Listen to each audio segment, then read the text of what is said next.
literally friends with this white man who told me about Atlanta pre-white flight and desegregation, who's taught me about fatherhood and the importance of presence in your child's life.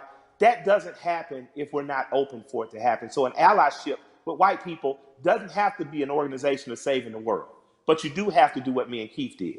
You do have to, on blind faith, trust someone who doesn't look like you and allow that person to educate you. So an allyship is not just calling your black friend saying what I do. It's going to black organizations that might be local and saying, what am I do? It's calling your friend and saying, what's the next thing you're doing? And I want to be an extra set of hands. Doesn't mean you get to go to the black people meeting, but it does mean that they say, I'm going to feed people on Skid Row. You show up. And you show up with empathy and care, and you do it. And I'm going to tell you, we need doctors in that space. We need lawyers in that space. We need legislators in that space. You know, we need the people who are really empowered to be in that space, because there's some things that need to happen on ground level that once the grassroots people have gotten it here, there needs to be money put behind these things. A lot of the problems that we have now that are erupting could have been solved in 96, 2006, 2016, and all these other years, but we chose not to because we trusted the right thing's going to happen. Right thing's not going to happen unless we make it. And after that, you have the potential to truly be brothers and sisters. You have the potential to be past the letting cultural, national, religious markers evict the fact that I know that I'm talking and I'm with a human being, and at our very core, past any physical difference, my job is to honor the soul of that other human being. So there's no need to have allies because I'm not at war. Because there's no threat of war. I refuse to send any 18-year-old boy or girl off to die. And that has to be something that's much, much deeper than policy, much, much deeper than the human condition in the last 500 years. We have to get back to that. So that's my humble opinion. I don't know, where that takes white America, but I hope we stay standing up, fighting together. Mike, we've been having this great conversation, and a lot of people watching, they probably want to know, because again, these things happen in flashes where 1 minute we're talking about this, everybody's fired up, everybody's willing to do things, and then the next minute, the momentum dies. So how can the people who are watching now, how can they keep this conversation, this action, this momentum going? Take this conversation, get 8 to 10 people around you, your neighbors and people who live within 10 square miles, and start to see what you can do to affect. And then connect with other people that may be in closer proximity, 30, 40, 50 miles, even another city or places that are doing it right, in other places. Connect with those people and just if all of us do a little bit, no one has to do a lot. If all of us do a little, if all of us pick a little to do, no one will have to do a lot. That's a word right there. If we all do a little bit, nobody has to do a lot. Has to do a lot, absolutely. Nobody has to do a lot. Mike, I have enjoyed this conversation like I enjoy every conversation with you. I can certainly talk to you. Yes, it is mutual. The mutual respect and love of society right here. Thank you. And more importantly, thank you for everything you do on the ground. I mean, so many people, I knew that you tell the truth the way it needs to be told, but a lot of people during this time of crisis have been exposed to you and understand that, you really are for the people. This is called We the People.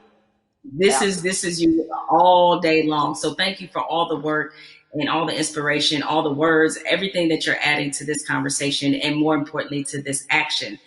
With that said, we have to say goodbye, but we don't have to get out of here just yet, because I'm gonna toss this on to my brother, Van Jules, who can take it from here.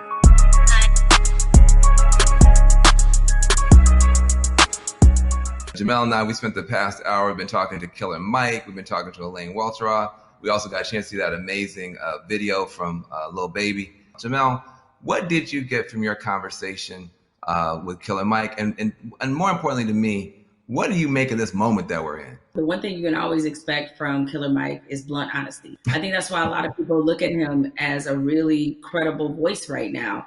He's honest about what he knows and honest about what he doesn't know. So I think when you have those elements, that's going to always make for a pretty good conversation. I'm with you. This moment at the same time is welcome. It's also a little bit surreal in terms of what took us so long to get here, to make sure that we're not always starting from ground zero every time we have to have a significant conversation about race in this country. Why do you think it's different this time? Because I mean, there have been videos before, and yet people still now act like they're shocked. Help me understand what's different this time from your point of view. What's your theory? It's two things that I think stood out about the George Floyd video. One, there was no yeah, but. And granted, in my mind, we've seen videos where there was no yeah, but people nevertheless invented a yeah, but. But in this one, there really wasn't one. Even if you were Stretch Armstrong trying to stretch and find one, there just wasn't one. What always has just stuck with me is the look on this officer's face as he was kneeling on George Floyd's neck.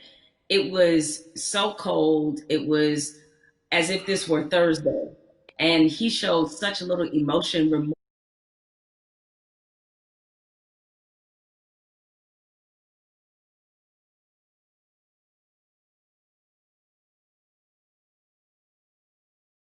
reeling from Ahmaud Arbery. We'd already been reeling from Breonna Taylor.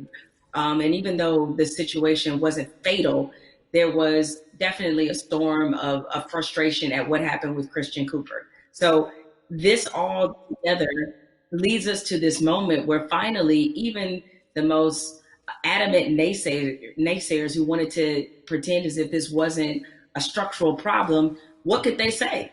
There was nothing else that could be said. And I think everybody who was already fed up decided now is the moment, now is the time. The world has slowed down because of COVID-19. If we are going to address this, this needs to happen now. I've never seen 20, 30 million white people asking black people for leadership. That's interesting because they start, well, what do you want me to do? I'm like, well, I don't know. Google is a powerful tool. I don't know. I'm realizing now, though, that this is an honest question. How do you think that we as African Americans and our allies